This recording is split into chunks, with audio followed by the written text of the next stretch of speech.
as King Charles's health becomes the center of attention and the future of the throne takes on an air of uncertainty.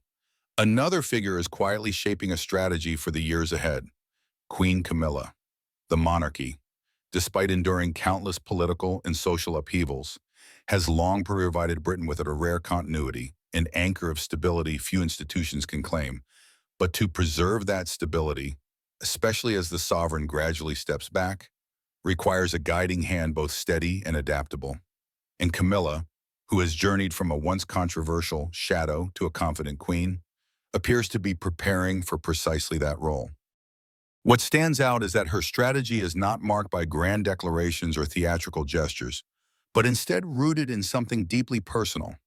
The perspective of a mother to two sons, a woman who has lived under the harshest public scrutiny, and someone who understands the profound value of protection, of creating a safe space for the next generation. In the royal world, where every step is watched, dissected, and judged by both public and press, Camilla knows that true strategy lies not in controlling the gaze, but in ensuring the people believe the crown remains strong enough to guide the nation through uncertainty. The recent resurfacing of Princess Diana in the headlines, through a long-lost letter to Princess Anne, only adds another layer of complexity. Diana, the eternal people's princess, still shapes how the public perceives the monarchy today. And while speculation swirls, was the letter a cry for help about her marriage, or a secret entrusted only to Anne? Camilla faces her own test, how to avoid being eclipsed by the immense shadow of her predecessor, while still carving out a role that is distinct, resilient, and lasting. Princess Diana, the beloved princess who died in a tragic car accident in 1997, was known for her grace, beauty, and compassion. However, she was also a woman who faced countless challenges within the royal palace. While she presented a perfect princess image to the public, only a few knew about her troubles. Among them, reportedly, Princess Anne.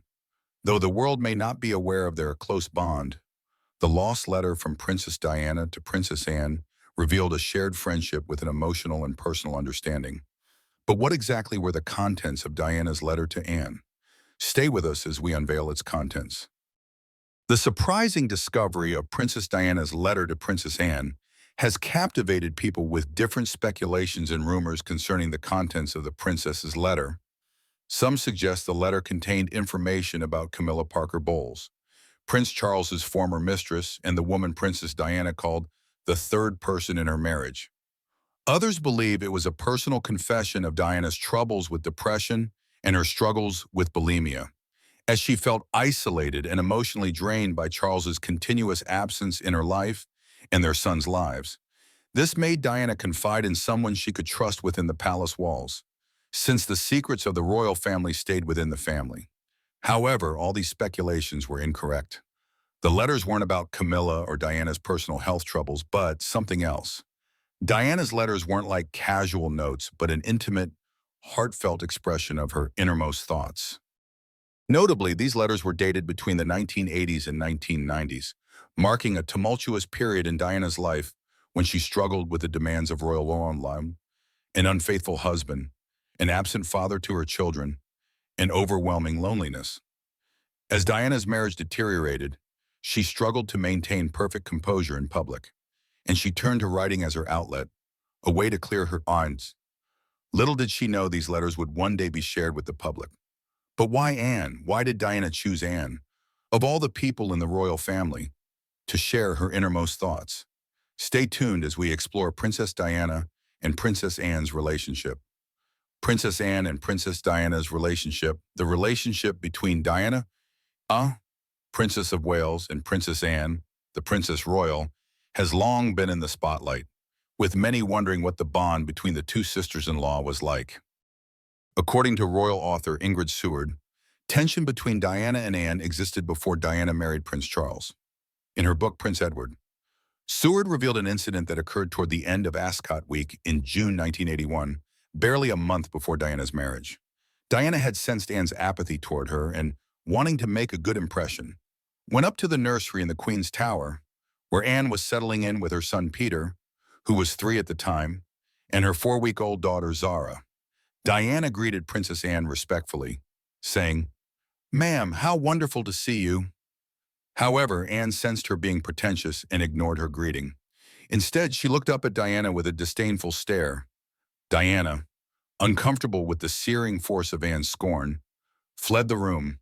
This bumpy start characterized their relationship with tension and misunderstanding.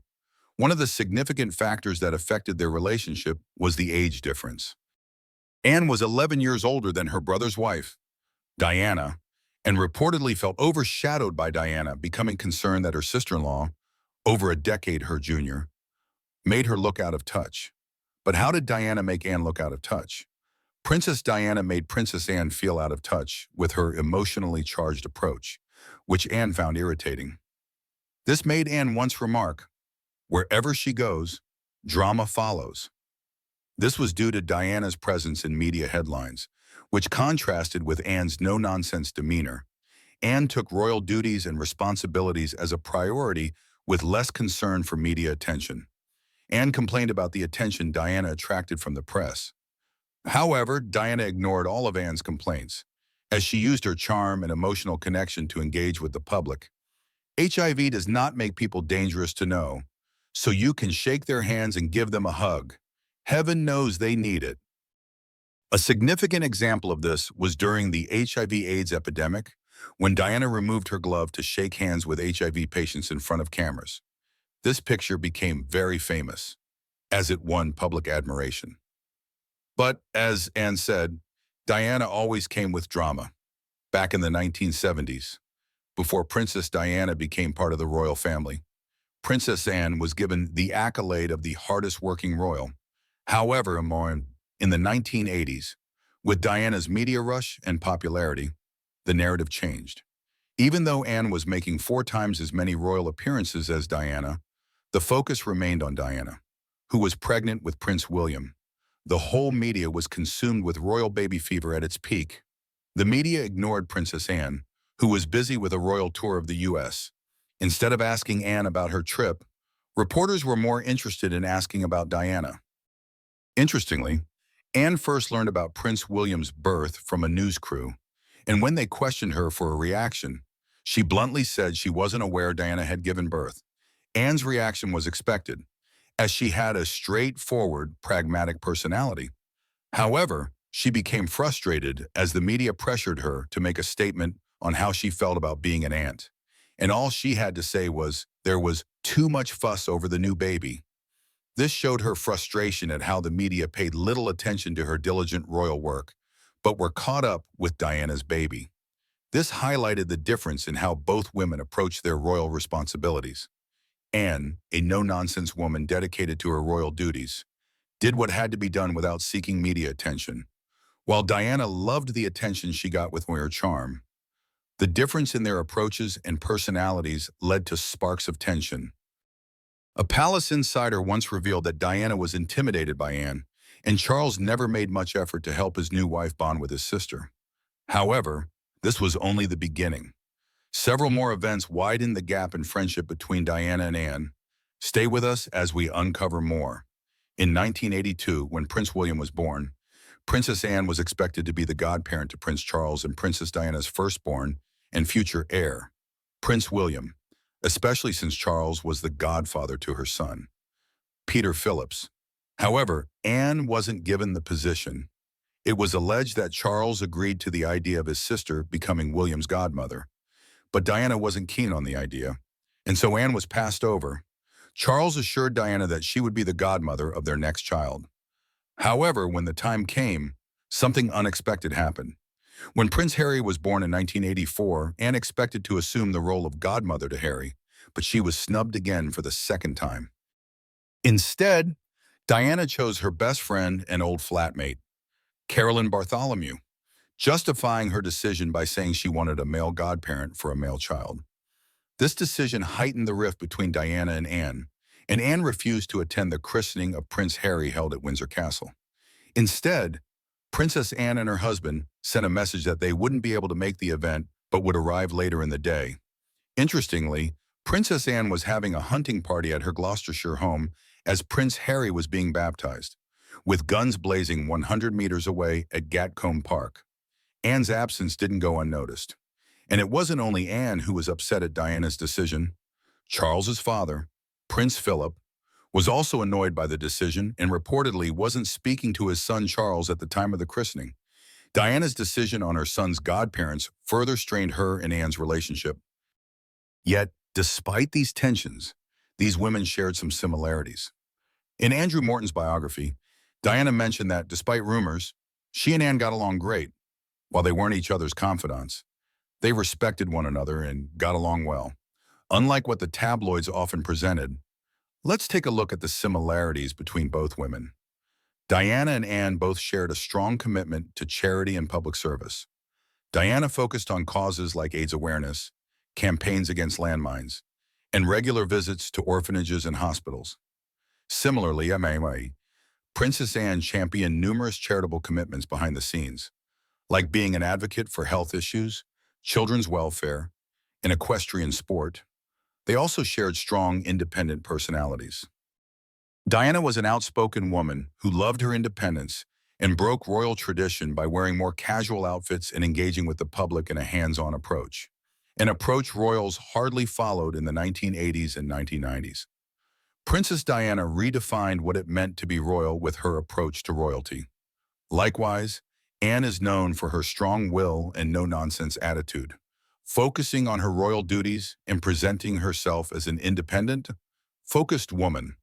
Another striking similarity was their experience with marital struggles. Diana's perfect marriage picture with Prince Charles ended in divorce. Well, there were 3 of us in this marriage, so it was a bit crowded. Anne's marriage to Captain Mark Phillips also ended in divorce. Both women faced challenges in their marriages and intense scrutiny thanks to the media. Though Princess Diana's story was in the spotlight as she was seen as a global icon by many, despite their marital challenges, both women didn't let the situation get the best of them, as they remained dedicated to their roles and responsibilities.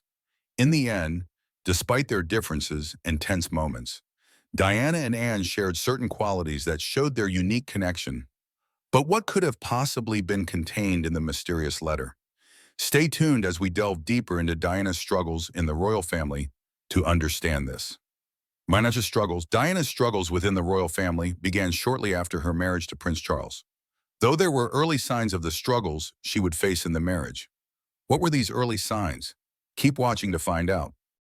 2 weeks before Diana and Charles's wedding, Diana stumbled upon a bracelet in Charles's study, inscribed with the letters GF, believed to stand for Gladys and Fred, Charles and Camilla's nicknames for each other. When Charles's right-hand man, Michael Colborne, arrived at the office, he found that Diana had opened the box, discovered the bracelet, and become jealous. Notably, Camilla continued her affair with Charles even after they got married. However, before Camilla's affair with Charles, shortly after the extravagant wedding, tension escalated between the royal lovebirds as the public and media focused on Diana over Charles. During their first royal tour after their honeymoon, Charles felt overshadowed by Diana, with thousands of people lined up on both sides of the streets to catch a glimpse of the couple. Diana would greet one side while Charles attended to the other. However, on Charles's side, there were audible sighs and groans from people as they wanted to see Diana instead. They gave Charles bouquets, asking him to pass them to his wife. These created feelings of jealousy within Charles. The media's obsession with Diana further fueled Charles's resentment. When Charles gave speeches about an issue dear to him, such as the environment or a charitable cause, to his dismay, the newspaper reports the next day would be dominated by photos of Diana with commentary on her hairstyle, her weight, and her clothes, and often speculation as to whether she was pregnant, with no mention of his speech. Charles, who was once in the spotlight, was now being treated as secondary. Charles didn't take this lightly, as he was frustrated by the media's attention on Diana. But it doesn't end there. In addition to the public and media attention, Diana struggled with her marriage, as Charles was barely at home. He was occupied with his royal duties and spending time with Camilla, as they had renewed their affair. And Diana was aware. The knowledge of Charles's relationship with Camilla worsened Diana's emotional health. She felt heartbroken, and the situation seemed to worsen as she dealt with postnatal depression following the birth of Prince Harry. However, no one in the royal family supported her, as they saw her as an attention-seeking person. This made Diana distant and isolated from everyone else, and she had to deal with her struggles alone. However, Diana's isolation led to something else: bulimia, an eating disorder marked by excessive eating followed by vomiting. The royal family saw this as further evidence of Diana's desire for attention, failing to understand that she developed bulimia because of her husband's affair with Camilla. Despite Diana's marital struggles, she maintained a public image of the perfect marriage, attending public events with Charles and performing her royal duties. However, when they traveled abroad, they maintained separate lives, staying in different rooms on the same floor. Diana tried to make her marriage work, as she feared what would happen to her sons if she filed for divorce. Yet, Charles's attention was focused on Camilla, which eventually led to the breakdown of their marriage.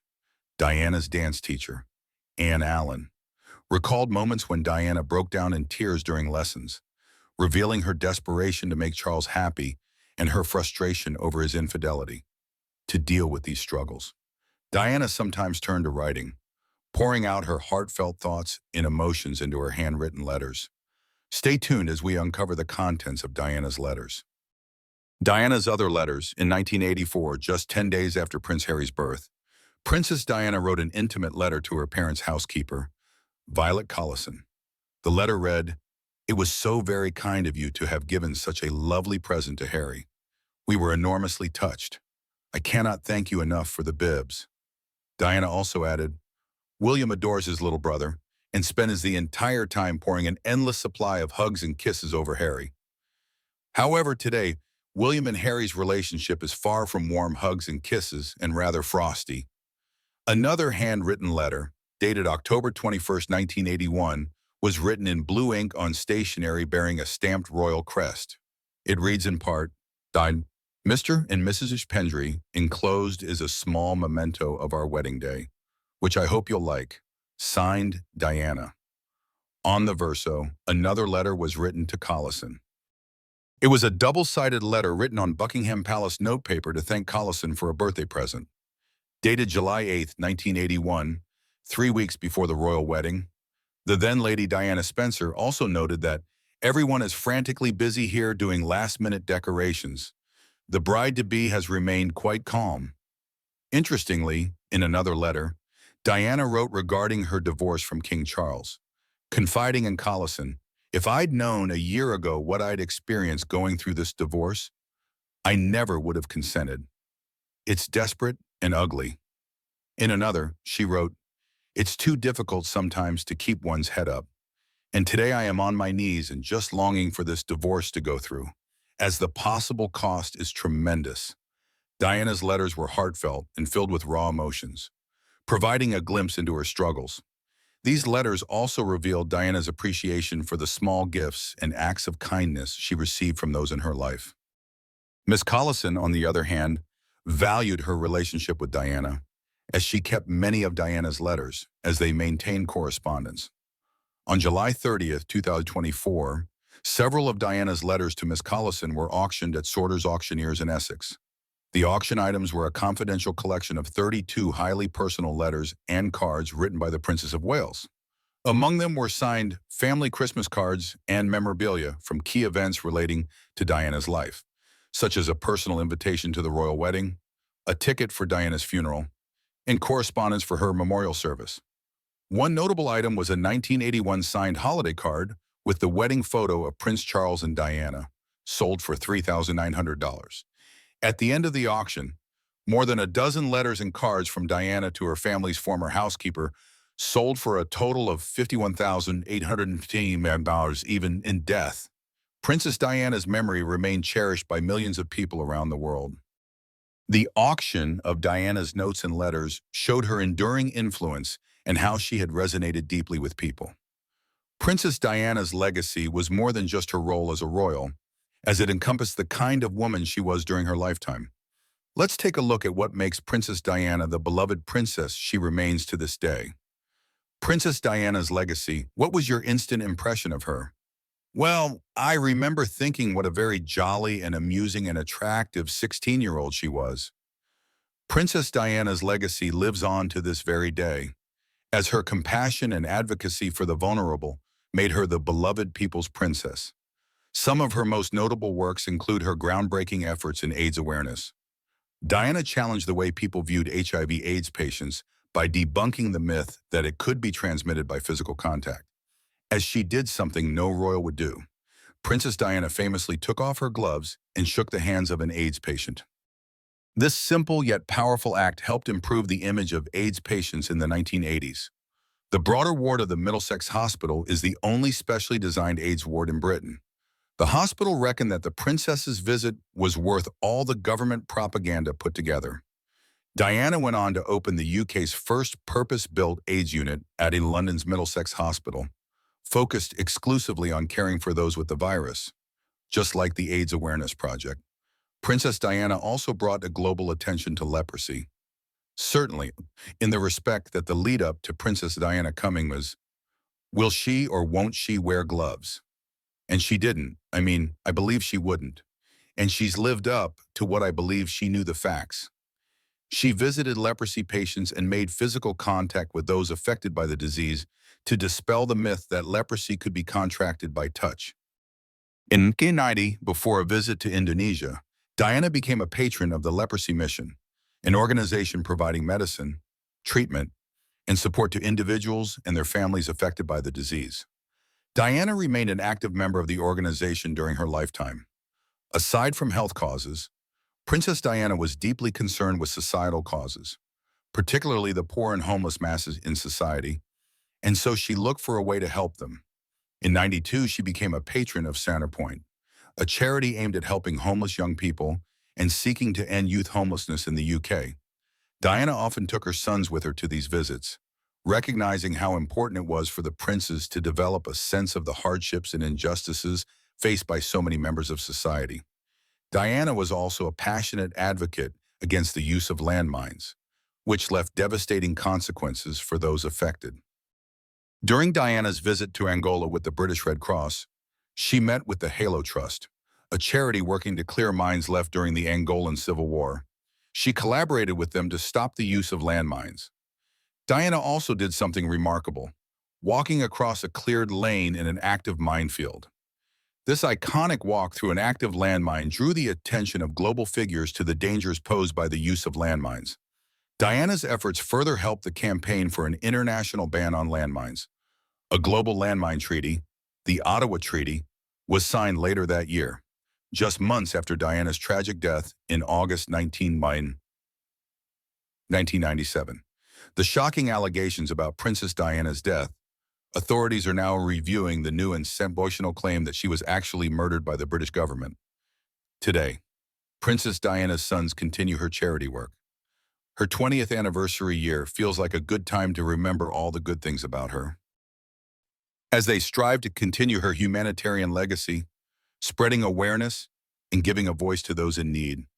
In one of his most candid interviews ever, Britain's Prince William talked about the impact of losing his mother. He's hoping to help others by sharing his very personal thoughts. My mother would have known that she'd been deceived. She was failed not just by a rogue reporter, but by leaders at the BBC who looked the other way rather than asking the tough questions. Prince Harry is actively involved in the HIV/AIDS awareness program, while Prince William supports Centrepoint, continuing the work of their mother. In 2007, he became acting president of the Royal Marsden Hospital, a children's cancer unit, a cause close to his mother's heart. Prince William aimed to consistently visit the hospital and patients to the present day. Diana left an incredible footprint on the world, and her memory continues to inspire millions. This showed that Diana had left her mark before she passed on, and she still lives on as her memory is cherished. In the heart of every storm, there comes a moment when silence speaks louder than words. Princess Anne's voice, firm and unwavering, sliced through the heavy air of the private chamber. She reminded both King Charles and Prince William that the monarchy was not merely a stage for power struggles or personal grievances. It was, above all, a legacy built on the sacrifices of those who came before them, a legacy entrusted to them to preserve, not to destroy. Her words carried the weight of history, yet also the tenderness of a sister and an aunt who had witnessed too much pain within the family. For Charles, they were a piercing echo of responsibility he could no longer delay. For William, they were a reminder that duty sometimes demands restraint, even when the heart burns with resentment. In that moment, the three of them, bound not just by blood, but by the fragile crown that tied their fates, stood at a crossroads. Anne's revelation was more than a disclosure. It was a plea for unity before the storm outside consumed them all. And as her words settled into the silence, it became clear that the future of the monarchy would depend not on who yielded power, but on who chose to protect its very soul.